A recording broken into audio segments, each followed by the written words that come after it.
जय हिंद साथियों, स्वागत है आपका अपने परिवार maths with S Mishra sir के साथ।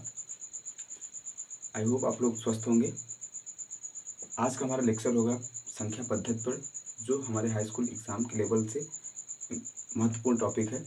और हमने पहला लेक्चर कवर कर लिया था जो हमारा था नंबर सिस्टम में बेसिक।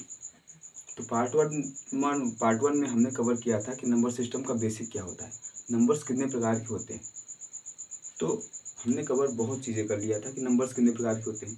आज उसी का दूसरा पार्ट होगा हमारा कि जो नंबर सिस्टम्स होते हैं, इसके अतिरिक्त हमने जो हमारा सिलेबस में दिया है कि वास्तविक संख्याएं, संख्या पद्धति तो नाम दिया है, उसके बाद दिया है कि वास्तविक संख्याएं क्या होती है। तो हमने बेसिक कवर कर लिया था कि नंबर सिस्टम, नंबर कितने प्रकार के होते हैं। उसके बाद हम कवर करेंगे कि वास्तविक संख्याएं क्या होती है। तो एक झलक आप मेरे साथ देख लीजिए कि नंबर्स क्या होते हैं।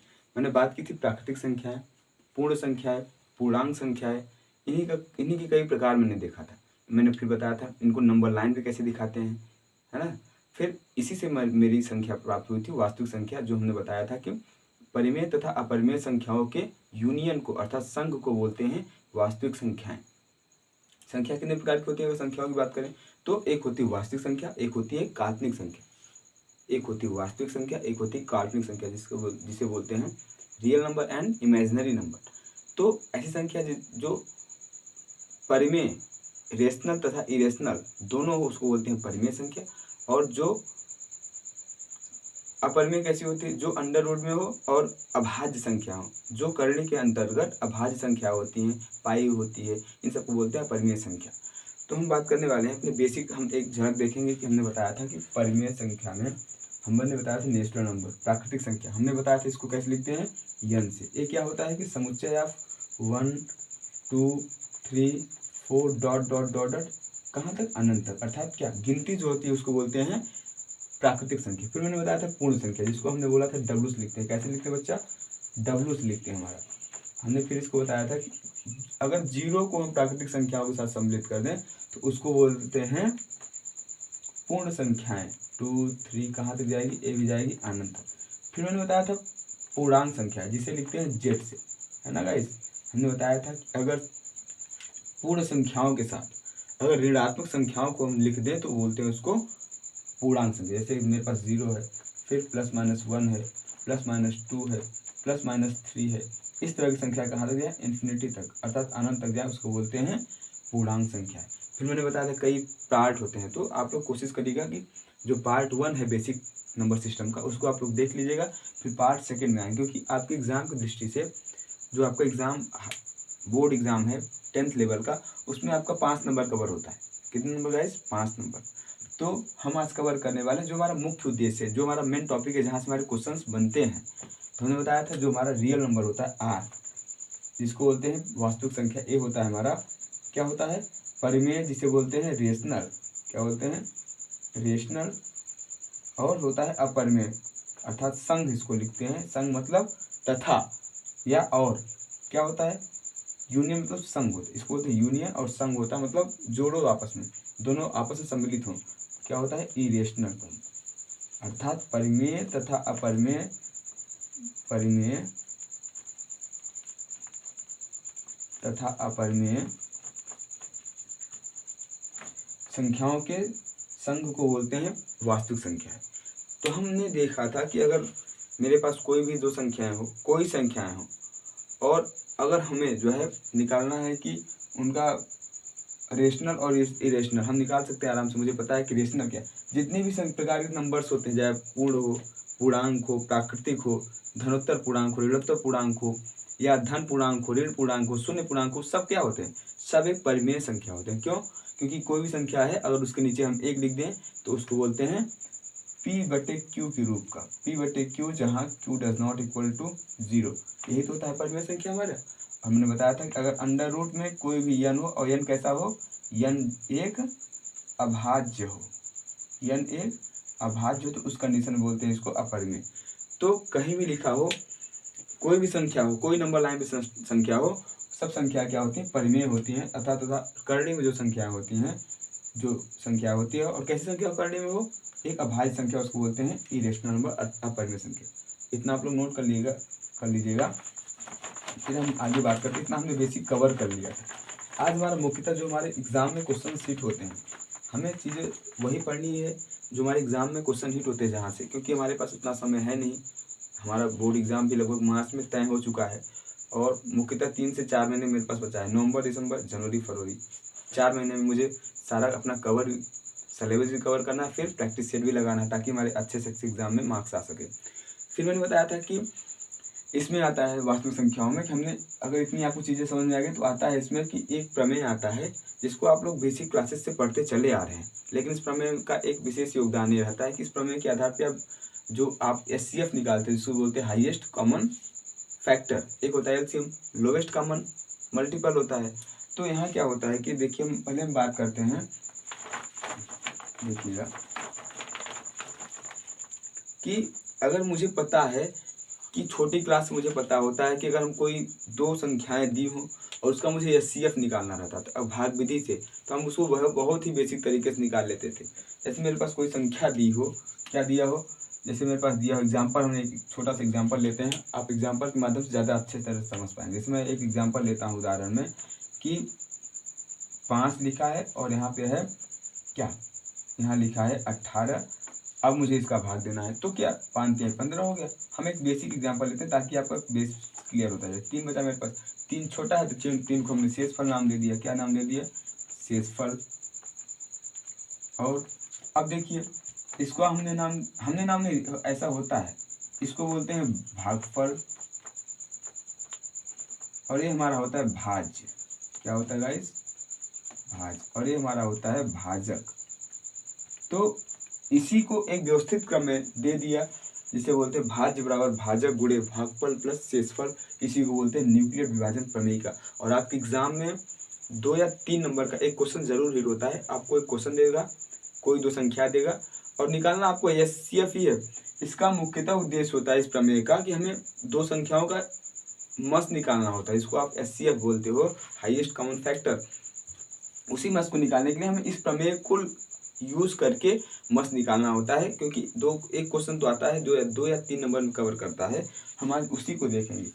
तो हमें पता चल गया, क्योंकि हम छोटी क्लास में भी तय करते थे कि अगर मैं कोई भी, हमें 2 संख्याओं का भागफल निकालना रहता था, भाग निकालना होता था, तो हम उसको बाद में चेक करते थे कि हमारा भाग सही है या गलत। तो हम यही लगाते थे ना, भाज्य बराबर भाजक गुणे प्लस भागफल, भाजक गुणित भागफल प्लस शेषफल, जिससे हमें पता चल रहा है कि हमारा किया हुआ भाग सत्य है, अर्थात सही है।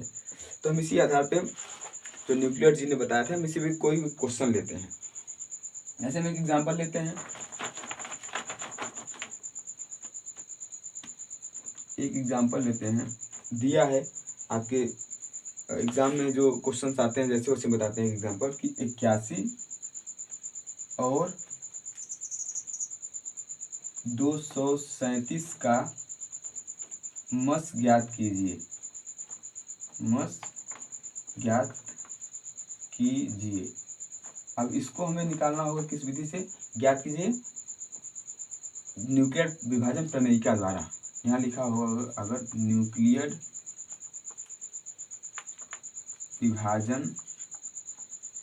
प्रमेयिका द्वारा, तो वैसे बहुत पहले इजी तरीके से जो भी हमें मेथड आता है उसको हम निकालेंगे। हमें मेथड क्या आता है? छोटी क्लास से हमने क्या सीखा है? हमने ये सीखा है कि इसमें देखेंगे कौन सी संख्या बड़ी है ना, कौन सी संख्या बड़ी है और कौन सी संख्या छोटी है। जो छोटी होती है उसको बनाते हैं हम भाज्य, जो संख्या छोटी होती है उसको बनाते हैं भाजक, जो बड़ी होती है उसको बनाते हैं भाज्य, और जो हम फिर भाग देते हैं उसमें, जो भाग देते हैं उसको भागफल बोलते हैं, तब जो नीचे बचता है उसको शेषफल बोलते हैं। तो हम करते क्या है कि हमने जो मेरे पास प्रमेय है, एक आप चीज़ें और देख लीजिए बेसिक की। हम यहाँ पे क्या किए कि हमने भाज्य को माना ए है। क्या है? ए है। भाजक क्या है हमारा? बी है। और फिर भागफल क्या है? क्यू है हमारा। प्लस शेषफल क्या है? आर माना हमने।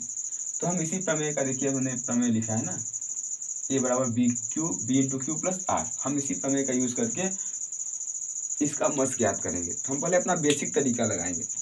एक क्लास में बच्चों को बताया था, जो बच्चे नहीं थे वो बच्चे बिल्कुल बेसिक तरीके से देखेंगे। इसमें करते क्या है कि पहले 81 को पहले क्या बनाएंगे? भाजक 237 में इसका भाग देंगे, है ना। क्या जाएगा? 2 बार लगभग जाएगा, 2 बार जाएगा, 2 8 16, 3 बार जा नहीं सकता क्योंकि 240 ज़्यादा हो जाएगा इससे लगभग, है ना। अगर 3 बार ले जाएँ तो 8 से 24 हो जाएगा, 240 क्योंकि इससे ज़्यादा जा रहा है तो हम 2 ही बार ले जाएँगे। अब देखिए घटाइए इसमें, क्या बचा मेरे पास, 7 में से 2 गया 5 बचा इधर, इधर क्या बचा मेरे पास, 13 में से 6 गया 7। तो अब जो मेरे पास शेष बचा है ना, क्या बचा गाइस, जो मेरे पास शेष बचा है ना, जो शेष बचा है अब इसका काम करेगा।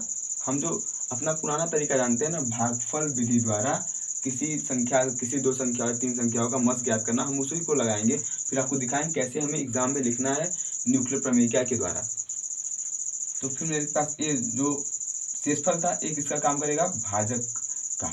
अब क्या बचा, जो यहाँ पे भाजक था, एक इसका काम करेगा भाज्य का काम करेगा। फिर ले जाइए, 75 एक कम 75 गया, कितना बचा, 11 में 6 5 गया 6 बचा, इधर इधर हो गया 0। फिर देखिए अब जो मेरे पास शेषफल बचा, फिर से शेषफल किसका काम करेगा, भाजक का काम करेगा। और जो यहाँ पे शेषफल था, जो यहाँ पे भाजक था, वो भाज्य का काम करेगा। 75 हो गया इधर। अब देखिए 6 कम 6 हो गया, 1 बचा 5 उतर आया, 6 दूनी 12 हो गया, 3 बचा इधर। अब ये 3 जो शेषफल बचा है, ये भाजक का काम करेगा, किसका, भाजक का। और जो इधर भाजक था उस भाज्य का काम करेगा, अर्थात 3 दूनी 6, पूरा पूरा कट गया। अतः लिख सकते हैं, अतः दिए हुए जो 2 संख्याओं का मस कितना है, अतः मस कितना है, 3 है। आशा है आपको इतनी बातें समझ में आई होंगी। ये तुम्हारा बेसिक मेथड था, हमने जो बेसिक चीज़ें कवर की थी अपने लेवल पर, उसको हमने इस तरह बताया था। इस तरह आप निकाल भी सकते हैं ना चीज़ों को। तो हमने बताया था कि हम अपने हिसाब से नहीं करेंगे, हमें जो है लगाना है कि कौन सा नियम, न्यूक्लियर विभाजन प्रमेय द्वारा। हमें एग्जाम में, हमें अगर ऐसे करेंगे तो हमारा नंबर काट लेगा एग्जामिनर। हमें एक प्रमेय लगा के फिर इस चीज़ को हल करना। देखिए कैसे निकालेंगे फिर हम, मेरे पास क्या है कि हम देखेंगे पहले इसमें सबसे बड़ी संख्या कौन सी है। तो 81 और 27 में बड़ी कौन सी है, 237। पहले ऐसे इसको लिख लेंगे, यहाँ लिख लेंगे हल, और ऐसे इसको लिख लेंगे। फिर लगाएंगे न्यूक्लियर प्रमेय विभाजन द्वारा, न्यूक्लियर विभाजन प्रमेय द्वारा। अब देखिए कि जो संख्या हमारी छोटी होती है उसको हम बनाते हैं भाजक। सॉरी, देखिए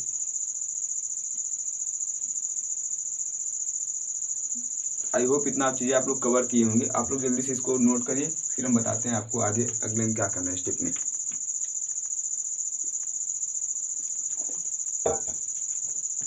अब देखिए अगर हमें जो है इस क्वेश्चन को न्यूक्लियर विभाजन प्रमेय द्वारा लगाना है तो हम क्या करेंगे पहले, कि हमें पता है कि A बराबर होता है B into Q plus R.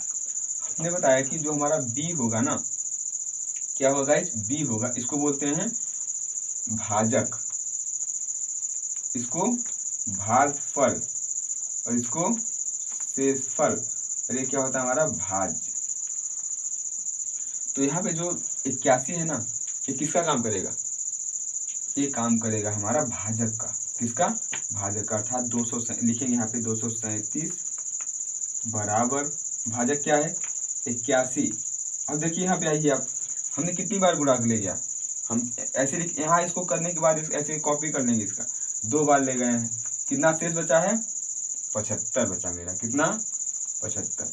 हमने फिर बताया कि जो हमारा 75 बचा था शेषफल, आगे किसका काम करेगा, आगे काम करेगा हमारा भाजक का। किसका काम करेगा, भाजक का। ये जो 75 बचा है एक काम करेगा भाजक का, अर्थात 75। और जो हमारा भाजक था ना, एक इसका काम करेगा, एक भाज्य का काम करेगा, बराबर। अब देखिए 75 को एक बार ले गए थे हमने, एक बार ले गया, शेषफल मेरे पास कितना बचा 6 बचा, हमने 6 को ऐसे एज ए कॉपी कर लिया। फिर मेरे पास देखते हैं कि अब जो मेरा शेषफल है ना, ये फिर किसका काम करेगा, ये पुनः काम करेगा भाजक का। और जो हमारा भागफल है,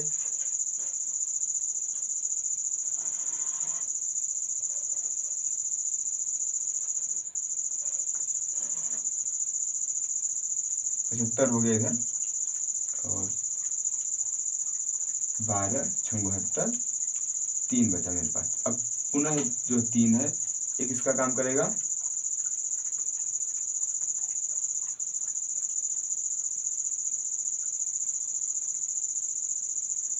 अब देखिए इधर देखिए ना, 6, देखिए इधर 12 काम किया इसका किसका, भागफल का। और देखिए कितनी बार गया, 6 हमारा क्या था, भाज्य था, और ये था भाज्य था हमारा।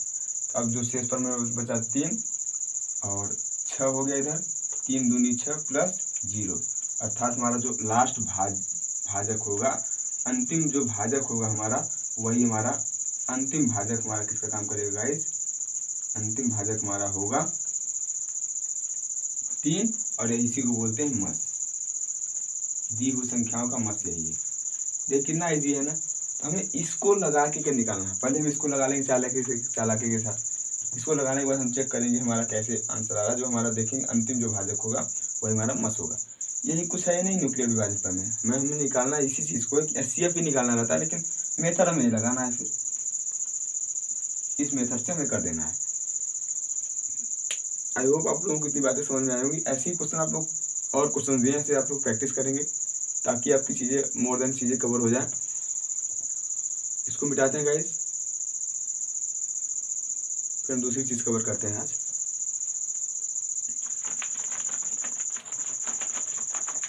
देखिए पढ़िए आप लोग, एक क्वेश्चन तो इससे फिक्स है कि एक क्वेश्चन इस प्रमेय पे जरूर आता है। इस प्रमेय का आप मुख्यतः उद्देश्य भी आप समझ गए होंगे मेरे ख्याल से ना। इस प्रमेय का इतना ही उद्देश्य है कि हमें HCF मालूम करना होता है, किस विधि से, न्यूक्लियर प्रमेय विधि से। अब दूसरा आता है कि हम एक प्रमेय और आता है हमारा कि अगर मेरे पास 2 संख्याएं दी हो, अगर मुझे पता हो 2 संख्याएं, कौन सी 2 संख्याएं, अगर मुझे पता हो पहली संख्या x है,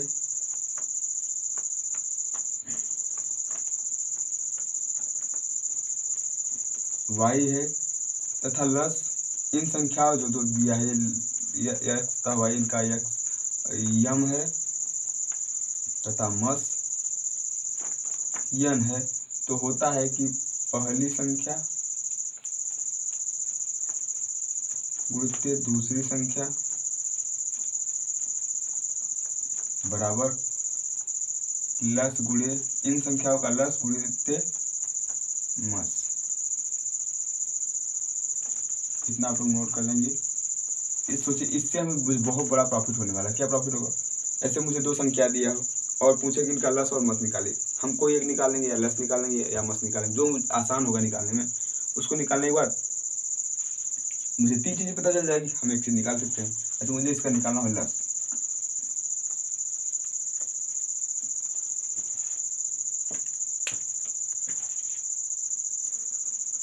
तो आप लोग देख रहे हैं ना, अगर मुझे कोई 2 संख्याएं दी हो, उसका लस और मस मुझे अलग अलग निकालना हो, तो हम एक लस निकाल के मस कैसे निकालेंगे, लस को दोनों संख्याओं को गुणा करके उसके बटे कर देंगे। जैसे इसमें करेंगे कि पहली संख्या गुणित दूसरी संख्या बटे मस। इसका मतलब है कोई मुझे 3 टर्म्स पता हो, भाई इसमें 4 पद हैं, 1 पद 2 पद 3 पद 4 पद, कोई 3 पद पता हो तो मैं चौथा पद निकाल सकता हूँ। अगर मस की बात करते हैं, पहली संख्या गुणित दूसरी संख्या बटे उसका एलसीएम लस। इसका मतलब पहली संख्या, इसका मतलब दूसरी संख्या। अच्छा इतनी बातें आपको समझ में आई होगी। एक एग्जांपल लेते हैं, आप समझ जाएंगे। इतना आप तो नोट कर लेंगे, मिटाते हैं इसको। जैसे अभी हमने एक क्वेश्चन किया था, आपने देखा था कि इसका मतलब है, इसको आप से लिख लीजिए, x इंटू वाई बराबर यम इंटू एम। हमने एक एग्जांपल भी लिया था कि 81 और 237 का मस हमने निकाला था, कितना आया था 3। तब लस ज्ञात कीजिए, लस क्या होगा। हमें कुछ नहीं करना है, बस बेसिक तरीका हमने बताया कि हमें पता है कि 2 संख्याओं का गुणनफल बराबर होता है लस उनका तथा उनका मस का गुणनफल। हमें पता है कि इन संख्याओं को आपस में गुणा कर दो, 81 गुणित 237 बराबर लस निकालना है मुझे, लस लिख लो पहले, मस से गुणा कर दो इनमें। अगर यहाँ ये चीज़ गुणा है तो यहाँ आएगी तो भाग में हो जाएगी, अर्थात एलसीएम होगा जो हमारा एलसीएम बराबर 81/237/3 काट दो, 3 दूनी 6, 27 या 81। अब क्या करो 27 गुणित 237, इसका एलसीएम आ गया। सोचिए कितना इजी है ना। एक क्वेश्चन इससे भी आता है, मतलब एक क्वेश्चन तो 5 नंबर एक तो आएगा उससे न्यूक्लियर में से, और दूसरा एक इससे जरूर आता है। आप लोग कोशिश करिएगा, दोनों क्वेश्चन बहुत इजी तरीके से कवर। आशा आपको इतनी चीज़ें समझ में आई होंगी, है बहुत इजी चीज़ें। आपके एग्जाम में 2 क्वेश्चन तो जरूर हिट होते हैं इससे, एक 2 नंबर का, एक 2 नंबर का, एक बहुविकल्पी। लगभग 5 नंबर तय करता है ये लेसन आपका। और उनका क्या होता है, यही होता है कि आपको कोई संख्या दे देगा, या उनका लस दे देगा, या उनका मस दे देगा, या 2 संख्याओं का एक लस दे दिया, एक मस दे दिया, तथा एक संख्या दे दिया तो दूसरी संख्या निकाल सकते हैं आप, या दोनों संख्याओं दे दिया और दोनों का लस दे दिया, मस पूछ सकता है, मस दे के लस पूछ सकता है, दोनों संख्याओं दे के तो कुछ भी निकाल सकते हैं ना। क्लियर हो गया होगा आपको।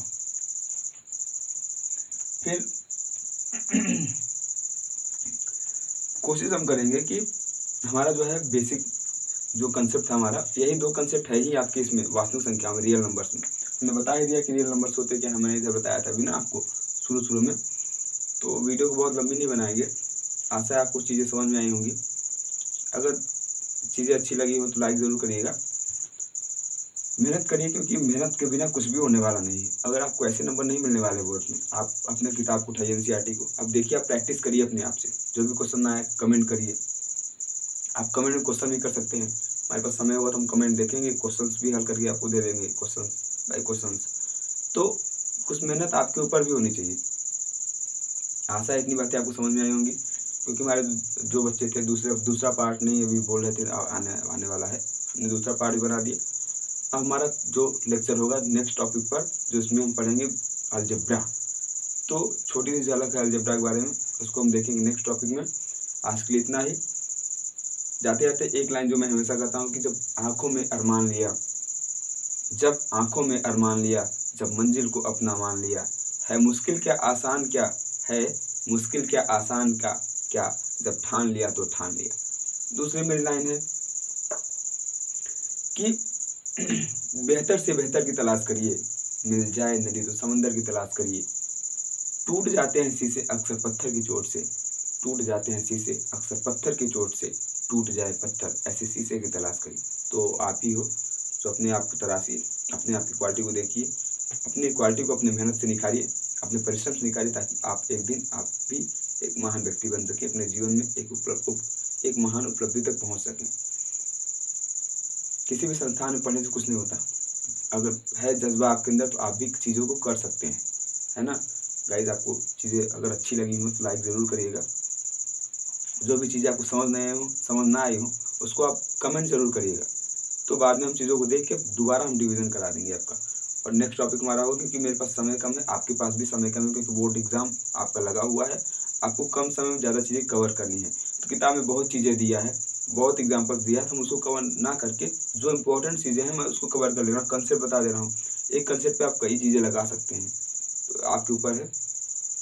आज के लिए इतना ही गाइस, थैंक यू गाइस, जय हिंद, जय भारत।